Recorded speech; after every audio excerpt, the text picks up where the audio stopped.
ሰላም አለይኩም ወራህመቱላሂ ወበረካቱ። ሀባይብ እንዴት ናችሁ? ከኔ አልሐምዱሊላህ ሁሉ ነገር ሰላም ነው።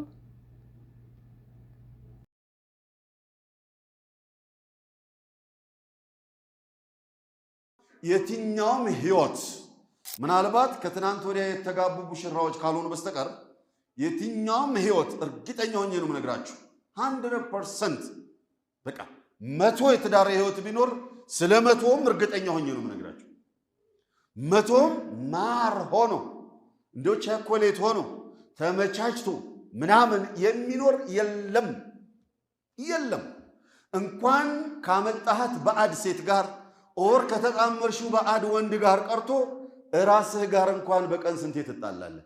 ራስሽ ጋር እንኳን በቀን ስንቴ ትጣላላችሁ? ልዩነቱ ምንድነው ጎበዝ? እኔ ቤት ያለው ሙሽኪላና አንተ ቤት ያለው ሙሽኪላ፣ እሱ ቤት ያለው ሙሽኪላና እዚህኛው ቤት ያለው ችግር በአይነቱና በይዘቱ ኦር በብዛቱና በምናምኑ ሊለያዩ ይችላሉ። ሁላችንም ቤት መሻክላል። ሁላችንም ማቻችለን፣ ሁላችንም ተቻችለን ህይወት ነውና ይዘን እየተጓዝን ያለን። በዚህ መልኩ ካልሆነ ሴቶች ባመጹ ቁጥር፣ ሴቶች ጋር የሆነ ችግር በተፈጠረ ቁጥር ከሷ ጋር ምን አቃጠለኝ፣ ከሷ ጋር ምን አናደደኝ፣ በሞላ ሴት ደግሞ አሰናብቼሻለሁ ማሰላማ፣ ነገ ከፈለኩ 4 አመጣለሁ። ጅልነት እንቢ ካላችሁ ጀርቡ፣ ግን አታድርጉት፣ አያዋጣችሁም፣ ያከስራል። ሙሽኪል ህይወት በቃ የህይወት ለውጥ፣ የህይወት ስኬት፣ የህይወት ደስታ አይኖርም። ከዚያ የከፋ ነገር ሊመጣ ስለሚችል ማለት ነው። አላሁ ረቡል ዒዘቲ ወልጀላል ትዳራችንን ያማረ የሰመረ በፍቅር የተሞላ ሙባረክ የሆነ ልጆቻችን የሚጠበቁበት ንብረታችን የሚጠበቅበት ዱንያችንም አኸራችንም የሚያምርበት አላህ ያደርግልን።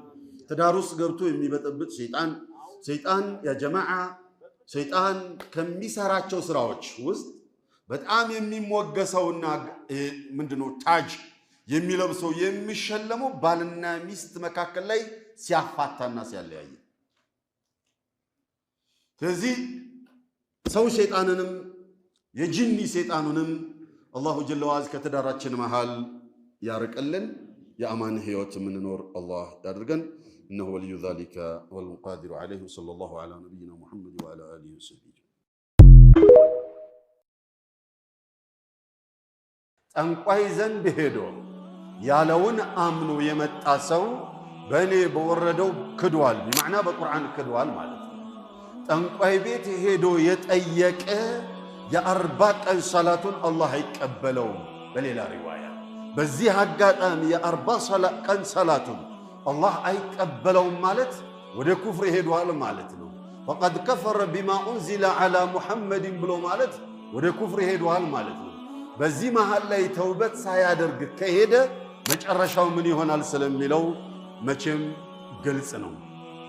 ሲህር ብሎ ማለት በዚህ ደረጃ የተወገዘበት ምክንያቱ ሲህር የሚሰራውም ሰውዬ ጠንቋዩ፣ ሲህር የሚያሰራውም ሰውዬ ወደዚያ የሄደው ሰው ሁለቱም ከሸይጣን ጋር የግድ ግንኙነት ሊኖራቸው የግድ ይላል። ከሸይጣን ጋር ግንኙነት ካሌላቸው ከሱ ጋር ካልተስማሙ ያ ነገር ሊጸድቅ ስለማይችል፣ ምክንያቱም ሲህር ወይንም ድግንት ወይንም ጥምቅልና የሚባለው ነገር ግንኙነቱ ትስስሩ ከሸይጣን ጋርና ከመረደቱል ጂኒ ጋር ስለሆነ በቀጥታ ግንኙነት መኖር አለበት።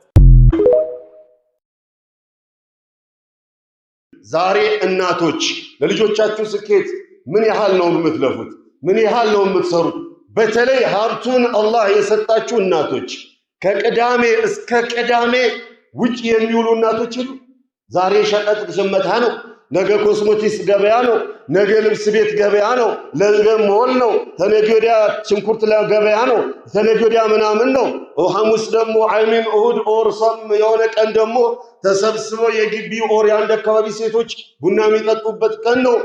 መታ ይረቡና አውላደሁም ወላጆች መቼ ነው ወላጆች ልጆቻቸውን ተርቢያ ሊያደርጉ? ወንዱ ውጭ እየባተለ ይውላል ግዴታውን ሪዝቅ ለማምጣት፣ ሴትዮይቱ የዞረች ትውላለች። መቼ ነው ልጆች ጊዜ ተሰጥቷቸው? ልጅ ጊዜ ተሰጥቶት አንተን አርአያ አድርጎ እሷን አርአያ አድርጎ ሊሳካ የሚችለው። በኡስታዝ ብቻ አይሳካም ልጅ፣ በትምህርት ቤት ብቻ አይሳካም ልጅ፣ በቤት ውስጥ በኻዲም ብቻ አይሳካም ልጅ። የወላጅን ጊዜ የወላጅን ህይወት የወላጅን ልፋትና ትጋት ይፈልጋል። ወላጆች ለልጆቻችሁ ጓደኛ ምረጡ። ወጣቶች ለራሳችሁ ጓደኛ ምረጡ።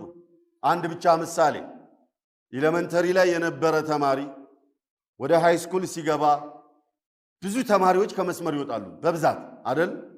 ከተለያየ ቦታ ስለሚመጡ ወደ ሃይ ስኩል ብዙ ተማሪዎች ከመስመር ይወጣሉ። አሁን ያለውን አላውቅም።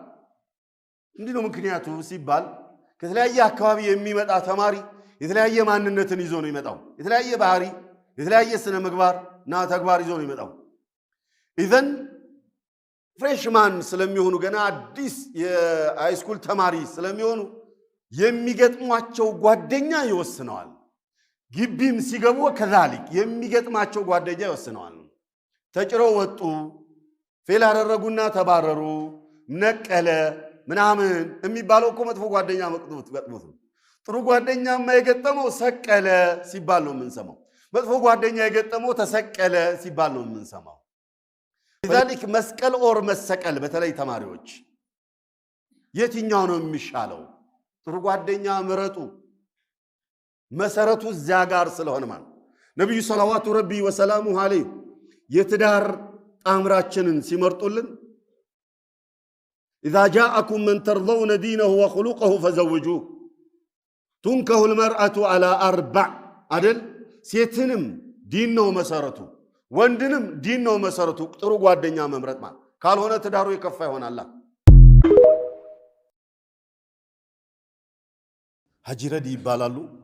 እዚሁ አዲስ አበባ ልጃቸው እንግሊዝ ይሄዳለሁ ብሎ በስደት መንገድ ሄዷል። ድሮ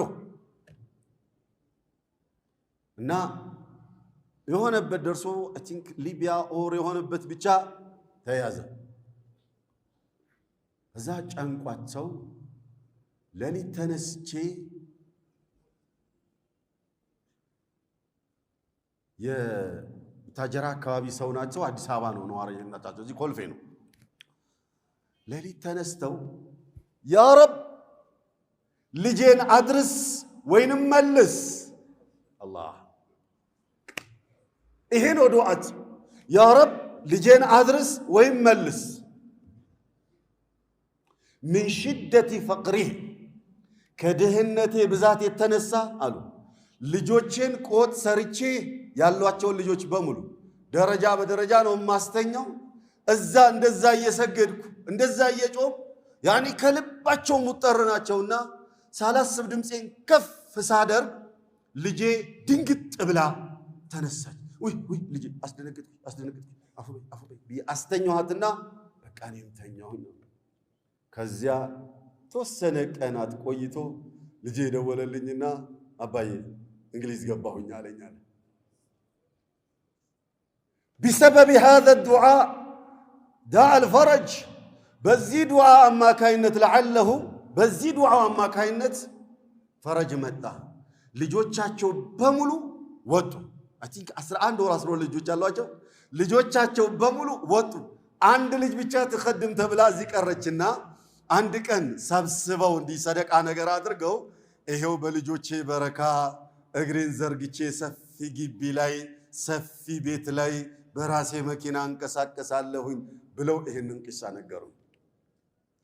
ሐቢቢ መን اشتد عليه الفقر من ضاقت عليه الدنيا عليه بدعاء الليل ሌሊት ላይ ሀጃ ያለበት